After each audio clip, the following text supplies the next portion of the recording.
الحمد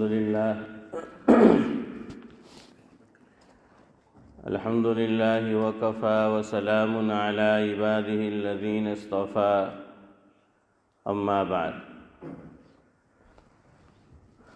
فقد قال الله تبارك وتعالى في القرآن المجيد والفرقان الحميد فأعوذ بالله من الشيطان الرجيم بسم الله الرحمن الرحيم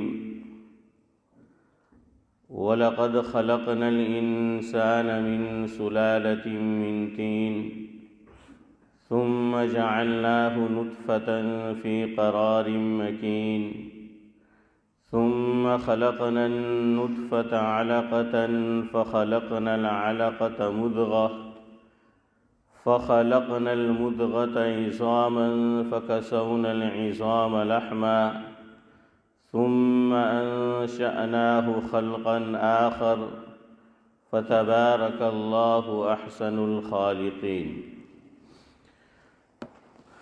وقد ورد في الحديث عن عبد الله بن عمر رضي الله تعالى عنه قال قال رسول الله صلى الله عليه وسلم كل شيء بقدر أو كما قال عليه الصلاة والسلام رواه مسلم ومالك وابن حبان.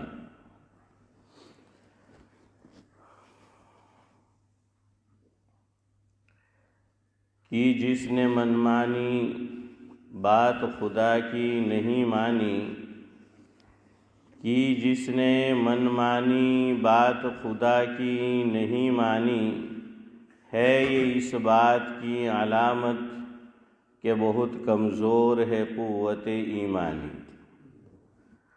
خدا ہمیں ایسا ایمان دے، خدا ہمیں ایسا ایمان دے جو حکم خدا پہ جان دے اور نفس و شیطان کی چال کو جو فوراً ٹال دے.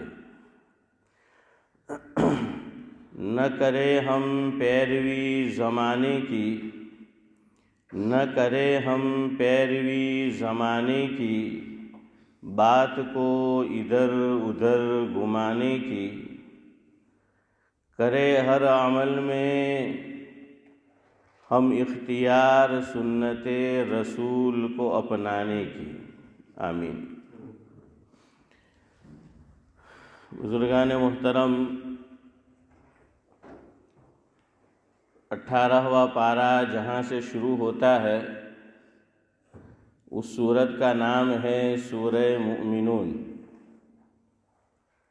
سورہ مؤمنون کی میں نے 3 آیتیں آپ کے سامنے تلاوت کی ہے. آیت نمبر 12، 13 اور 14.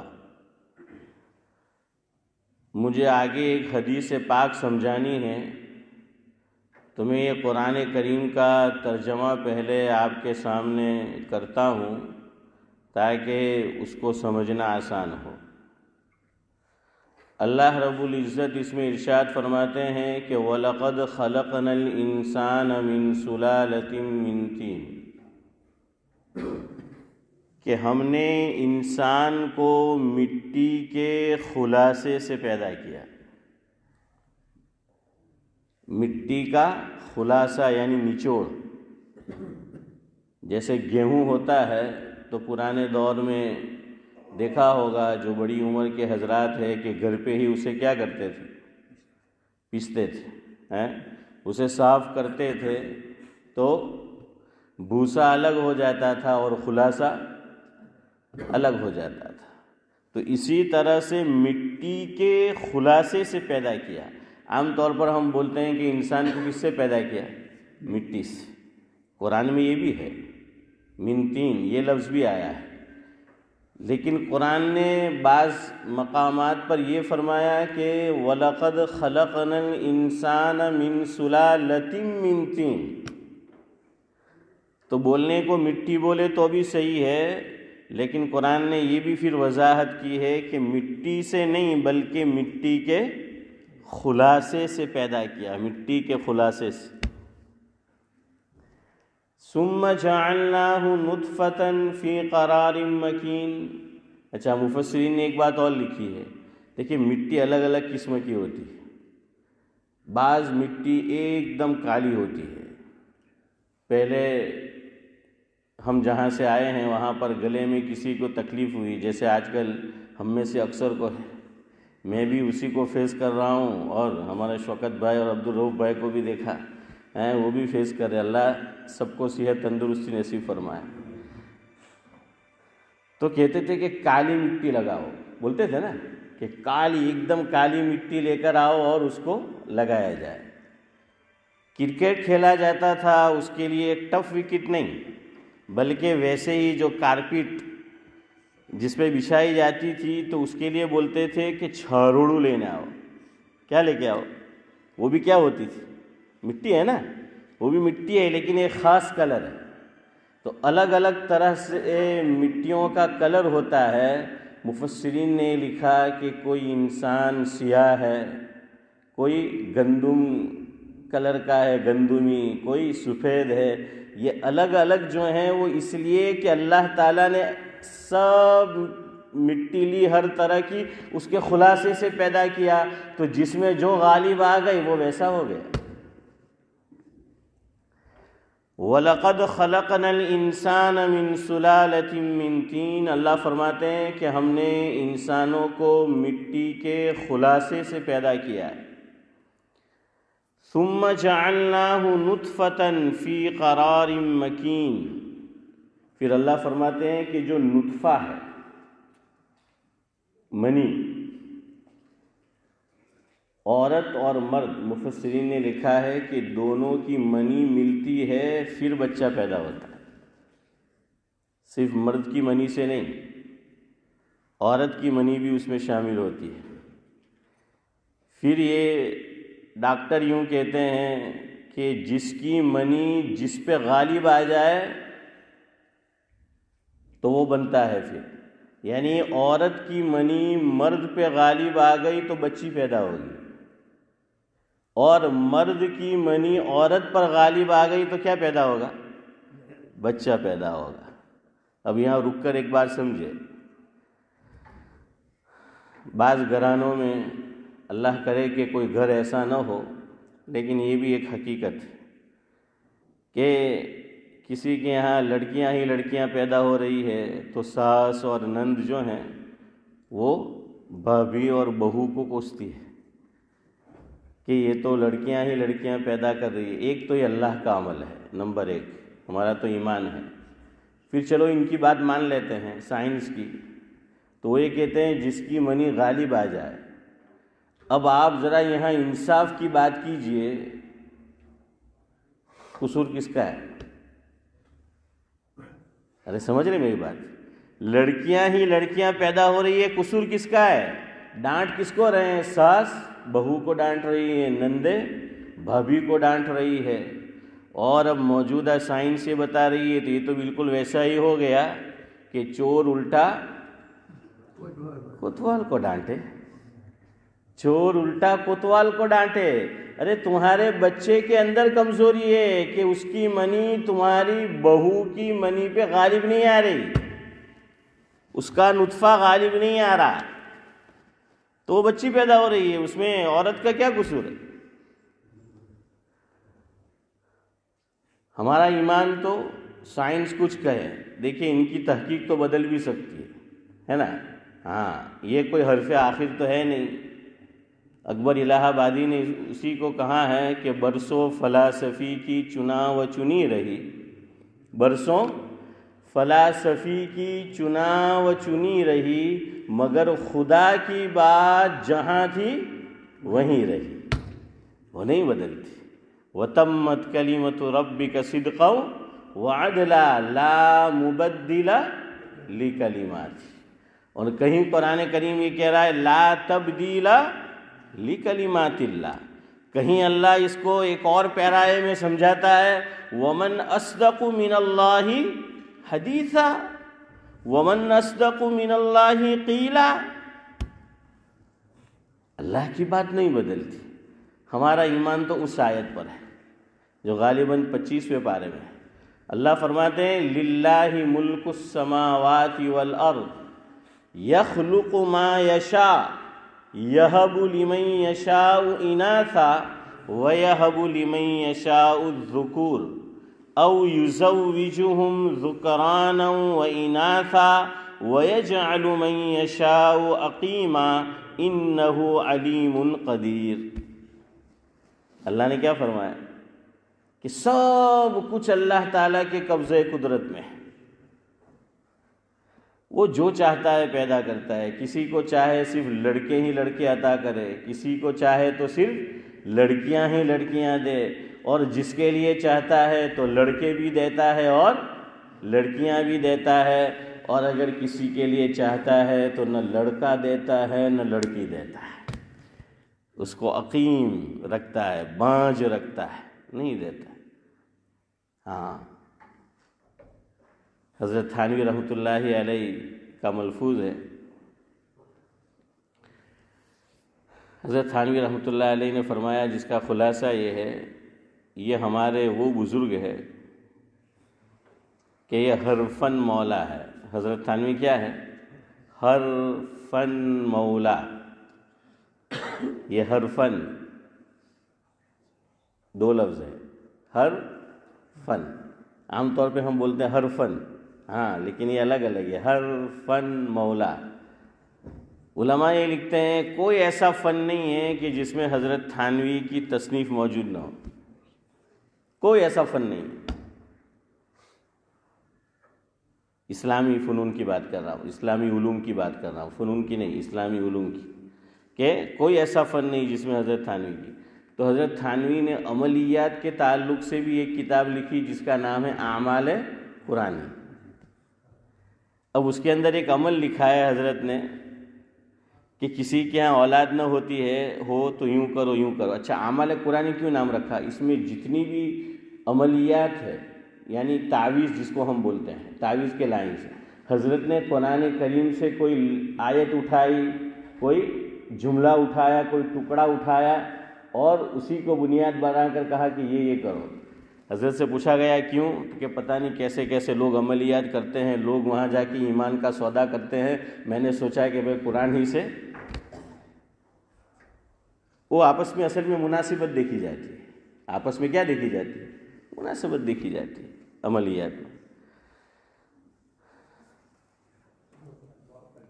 خیر, میں یہ بتا رہا تھا کہ حضرت تھانوی نے اس میں عمل لکھا ہے کہ کسی کے اولاد نہیں ہوتی ہو تو یوں یوں کرنے کا. حضرت فرماتے ہیں کہ میں نے جو یہ لکھا اللہ کے فضل سے, اللہ کی توفیق سے, جو میاں بیوی ایسے تھے, گھرانے ایسے تھے کہ اولاد نہیں ہوتی تھی, اللہ نے اولاد کی دولت سے مالا مال کیا. لیکن میرے ساتھ عجیب معاملہ ہوا کہ میں نے پہلی شادی کی تو اولاد نہیں ہوئی, تو گھر والی نے اجازت دی, منہ میں پانی مت لائیو. ہے شوکت بھائی؟ تو حضرت تھانوی کی گھر والی نے خود اجازت دی پہلی بیوی نے کہ آپ دوسرا نکاح کریں, تاکہ ہمارے یہاں کیا پیدا ہو, اولاد جو ہے وہ پیدا ہو. بیوی خود اجازت دے رہی ہے. نہیں تو આપણે હિંમત લડા કરે બીજી કરે તો બીવી કે તું પૂછા ક્યું નહીં? તો કે ઇસ્લામમાં તને પૂછવાનું જરૂરી નહીં મળે. મેં પછી ભોગાવ બીજું હું આવે. ارے بھائی وہ ضروری نہیں ہے, لیکن اس کا ذہن بناؤ, ہیں کسی طرح اس کو بناؤ, بتاؤ, پھر زندگی جہنم ہو جاتی ہے. چونکہ ہمارا سماج, ہماری سوسائٹی اس کے لیے تیار نہیں ہے, الا ماشاء اللہ. خیر, اچھا یہ بات بھی عجیب ہے کہ اسلام نے کہا ہے کہ ضروری نہیں ہے عورت کو بتانا. میں یہ کہتا ہوں اسلام نے یہ بھی نہیں کہا کہ بتانا نہیں بتانا بھی ضروری نہیں. یہ بھی تھوڑی کہا ہے کہ تم مت بتا. سمجھ آ رہا ہے فرق؟ خیر, حضرت فرماتے ہیں میں نے 2 نکاح کیے, اللہ نے مجھے لا ولد رکھا, کوئی اولاد ہوئی نہیں. تو ہمارا تو عقیدہ اور ایمان یہ ہے کہ دینے والی ذات کون ہے؟ اولاد ہاں اللہ جو ہے وہ دے رہے. خیر, یہ حضرات یہ کہتے ہیں. تو قرآن انسان کی تخلیق کو بیان کر رہا ہے. مجھے آگے بخاری شریف کی ایک روایت سمجھانی ہے, پتہ نہیں وقت بچے گا کہ نہیں بچے گا. اور وہ یہ جو الفاظ قرآن کریم میں آئے ہیں اللہ کے نبی صلی اللہ علیہ وسلم نے وہی الفاظ یوز کیے ہیں۔ خیر آگے چلیے کہ ثم جعلناہ نطفۃ فی قرار مکین، اللہ یہ فرماتے ہیں کہ پھر ہم نے نطفے کو، مادہ منویہ کو ایک محفوظ مقام میں رکھ چھوڑا، اسٹوریج میں۔ پھر کیا کیا؟ ثم خلقنا النطفۃ علقہ، اللہ فرماتے ہیں کہ پھر ہم نے اس مادہ منویہ کو اور نطفے کو جو محفوظ مقام میں رکھ چھوڑا تھا اسے ہم علقہ بنا دیتے ہیں۔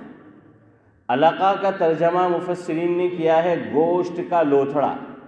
علقہ یعنی کیا؟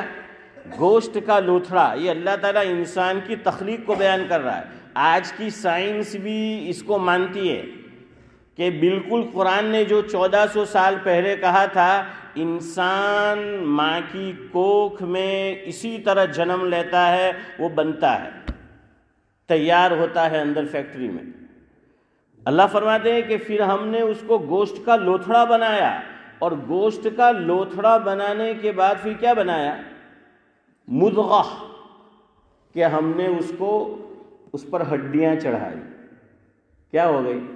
گوشت اور ہڈی دونوں ہے نا، دیکھیے ہمارے، تو پھر گوشت پہ کیا ہے؟ ہڈیاں ہیں۔ آپ دیکھیے ہڈی اوپر ہے کہ گوشت اوپر ہے؟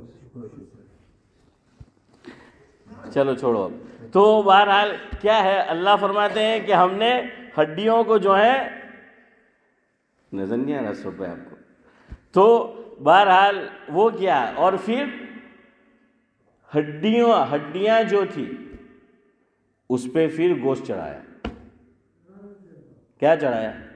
پھر جو ہے گوشت چڑھایا۔ تو ان کا جواب بھی وہ صحیح ہے، لیکن وہ ہڈیاں نظر آتی ہے، تو گوشت، ہڈی اور پھر جو ہے وہ گوشت، اس کے اوپر اللہ فرماتے ہیں کہ وہ چڑھایا ہے۔ ثم انشأناہ خلقا آخر، اللہ فرماتے ہیں کہ پھر وہ ایک دوسری مخلوق بن گئی۔ وہ ایک مادہ منویہ ہے، وہ ایک پوری دوسری مخلوق جو ہے بن گئی۔ مفسرین نے یہ لکھا ہے کہ اللہ کے نبی صلی اللہ علیہ وسلم پر جب وحی نازل ہوئی اور اتنا حصہ اللہ کے نبی صلی اللہ علیہ وسلم نے صحابہ کرام کو سنایا، کہاں تک؟ ثم انشأناہ خلقا آخر۔ حضرت عمر فاروق رضی اللہ تعالیٰ عنہ مجلس میں تشریف فرما تھے۔ حضرت عمر فاروق رضی اللہ تعالیٰ عنہ کے منہ سے نکلا فتبارک اللہ احسن الخالقین۔ اسی لیے حضرت عمر فاروق رضی اللہ تعالیٰ عنہ کو کہا جاتا ہے محدث۔ کیا کہا جاتا ہے؟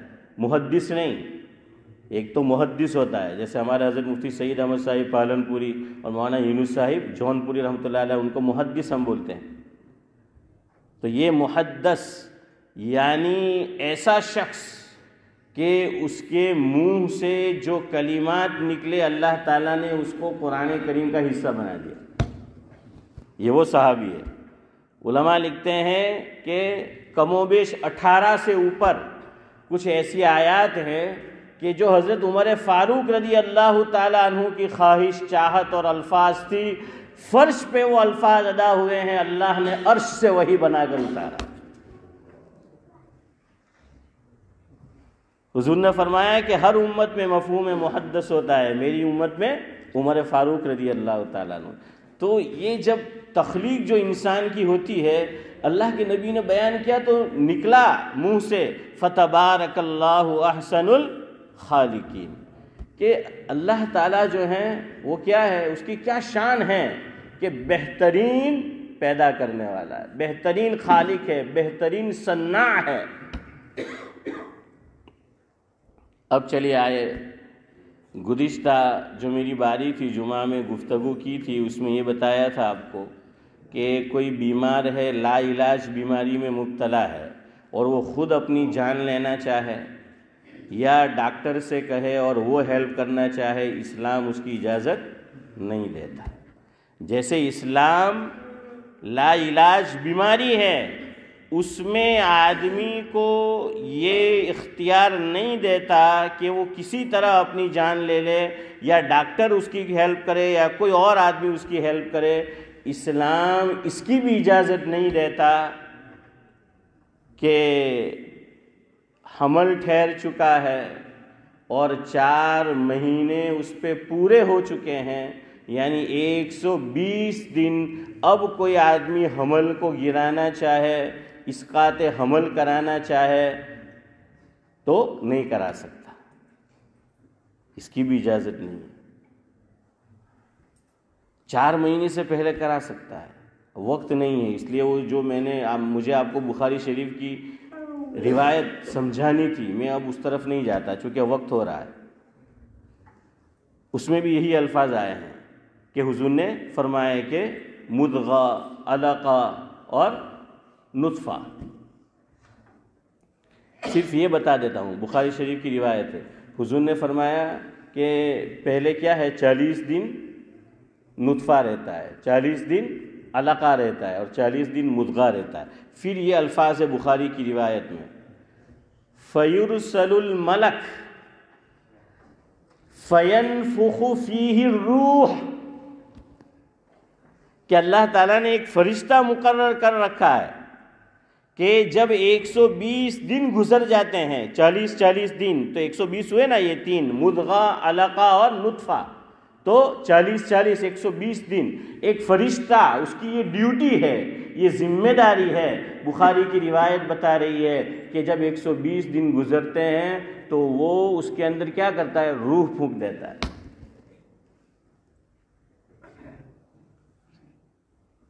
حضرت مولانا احمد اللہ صاحب راندیری رحمۃ اللہ علیہ فرماتے تھے، مفہوم ہے دعوت و تبلیغ کا یہ جو کام ہے، تو اس میں کتنے چلے لگاتے ہیں؟ 3 لگاتے ہیں نا، کتنے دن؟ 120۔ تو حضرت اس روایت سے استدلال کرتے تھے کہ وہاں گوشت کا لوتھڑا کیا بن گیا، انسان بن گیا، ادھر بھی بگڑا ہوا صحیح انسان بن کے آ جاتا۔ ایسا ہوتا ہے نا، آؤٹ لائن ہے اور چلا گیا تو انسان بن کے وہ جو ہے وہ آ گیا۔ خیر، یہ حمل جائز نہیں ہے۔ ہاں، 120 ڈیز سے نیچے ہوئے ہیں اور کوئی معقول عذر ہے، میرے الفاظ پہ غور کرنا، میری آدھی بات مت سمجھنا، کوئی معقول عذر ہے والدہ کو، ماں کو، عورت کو جس کو حمل ٹھہرا ہے اور ابھی 120 دن نہیں ہوئے ہیں اور وہ حمل گرانا چاہے تو اسلام میں اجازت ہے۔ معقول عذر کیا ہے؟ کئی ایک ہے، 2-3 میں اشارے کر دوں۔ علماء نے لکھا، ڈاکٹر یہ کہہ دے، دیندار ماہر ڈاکٹر، کہ ابھی 120 دن نہیں ہوئے ہیں کہ یہ جو حمل ہے اس میں کچھ پرابلم ہے، اگر اس بچے کو دنیا میں لایا گیا تو ماں کی جان کو یقینی خطرہ ہے یا غالب گمان ہے، 2 لفظ لکھے، یا تو یقینی یا غالب گمان۔ تو 120 دن سے پہلے اگر حمل گرانا چاہے تو اس کی اجازت ہے، کیوں؟ ابھی روح بچے میں نہیں پڑی ہے، ابھی روح نہیں پڑی ہے، 120 دن نہیں ہوئے ہیں، تو اس کی کیا اجازت ہے؟ یا پھر ماں کی صحت اس کی متحمل نہیں ہے۔ اور تیسری بات علماء نے یہ لکھی کہ جو فسادات ہوتے، گجرات رائٹس جو ہوئے تھے اس کے اندر آپ نے دیکھا ہوگا کہ درندوں نے زنا کیا تھا مسلمان عورتوں سے، اور وہ کون سا کیس ہے، کیا نام ہے، ابھی چھوڑا بھی تھا، بلقیس بانو، جزاک اللہ علی بھائی، بلقیس بانو۔ تو درندوں نے، کتنے درندوں نے وہ بلقیس کے ساتھ، محترمہ کے ساتھ وہ کیا کیا تھا، زنا کیا تھا۔ اب اس زنا سے بھی حمل ٹھہر گیا، فسادات ہوئے، رائٹس ہوئے، اور اس کے اندر یا چوری کرنے آئے، کوئی ایسا ہوا اور عورت کی عزت سے انہوں نے کھیل کیا اور عورت کو حمل ٹھہر گیا۔ اب یہ بچہ پیدا ہوگا تو لوگ طعنے کسیں گے، اس کی شادی نہیں ہوگی اگر وہ کنواری ہے، اور شادی ہوئی ہے پتہ نہیں شوہر رکھتا ہے نہیں رکھتا ہے، کیا ہوا، حمل ٹھہرا، عورت کو پتہ چلا 120 دن نہیں ہوئے، اگر وہ حمل کو گرانا چاہے تو اسلام اس کی اجازت دیتا ہے۔ یہ عذر ہے، شریعت کی نگاہ میں یہ کیا ہے، یہ عذر ہے اگر ایسی بات پیش آئی۔ لیکن 120 دن ہو گئے اور پھر ہم یہاں ہسپتال جاتے ہیں، وہ اسکان کرتے ہیں کہ بچے کو سانس کا پرابلم ہے، یا یہ کہ اس کا سر بڑا ہے، یا کوئی اور جو ہے وہ مسئلہ ہے، اب اجازت نہیں۔ خود میرے ساتھ ہوا، میرا پہلا بچہ، اس کا نام بھی ابراہیم تھا، اس کو سانس کا پرابلم تھا، وہ بعد میں اسکان کیا، گھر والی کو تو پتہ چلا، اسپیشل جو اس کا تھا ڈاکٹر، اس کو بلایا گیا ہومرٹن میں، ہم دونوں میاں بیوی گئے، ان کی ایک ٹیم بیٹھی ڈاکٹر کی ہمارے ساتھ، اور ہمیں سمجھایا کہ بھائی دیکھو پرابلم ہے، بچہ پیدا ہوگا 3 گھنٹے سے زیادہ وہ زندہ نہیں رہے گا، اور آپ کی بیوی کو بھی پرابلم ہو سکتا ہے کہ اس کی گروتھ جو تھی وہ ذرا عام بچوں سے معمول سے ہٹ کر وہ زیادہ تھی چونکہ. تو انہوں نے کہا کہ بھائی ہم آپ سے پوچھتے ہیں، اب 4 مہینے ہو چکے تھے اس سے زائد، اور ہمیں بلایا گیا. میں میری سسٹر کو بھی لے کر گیا تھا، ہم لوگ گئے تھے سب فیملی والے. ہم نے مشورہ کیا، ہم نے کہا کہ نہیں، بچے کو آنے دینا ہے، چونکہ اسلام میں اجازت نہیں ہے. یہ میرے صحت کا واقعہ ہے. اگلی بات آپ کو سنانی ہے. وہ سیاہ فام ڈاکٹر تھا، مین جو تھا وہ، اس نے بعد میں کہا، پہلے نہیں، کہ مجھے پتہ ہی تھا کہ تم مسلمان ہو، تم یہی ڈیسیزن لو گے. اور پھر اس نے کہا کہ یہاں جتنے ایسے کیسز آتے ہیں تو 2 قوم کا نام لیا، حضرت موسیٰ علیہ السلام کو ماننے والی قوم، ان کا نام لیا، اور مسلمان کا نام لیا، کہ یہ 2 قوم ایسی ہے کہ 4 مہینے ہو جاتے ہیں، روح پڑ جاتی ہے، اور ایسا ہو عام کیسز میں مسلمان اور یہ موسیٰ علیہ السلام پر ایمان رکھنے والے یہ فیصلہ نہیں لیتے. دیکھیے انہوں نے بھی کچھ کہا تھا گھر والی کو کہ یہ ہوگا، الحمدللہ کچھ نہیں ہوا. اس کے بعد اللہ نے ہمیں 8 اولاد عطا کی. اس کے بعد 8، 2 میں میری 3 اولاد انتقال کر چکی ہے. تو اللہ پہ چھوڑ دو، بھروسہ رکھو، اور اس طرح جان مت لو. 120 دن کے بعد جان لینا جائز نہیں ہے. اللہ ہر ایک کی حفاظت فرمائے آزمائش سے. سبحان اللہ و بحمدہ، سبحانک اللہم و بحمدک، نشہد ان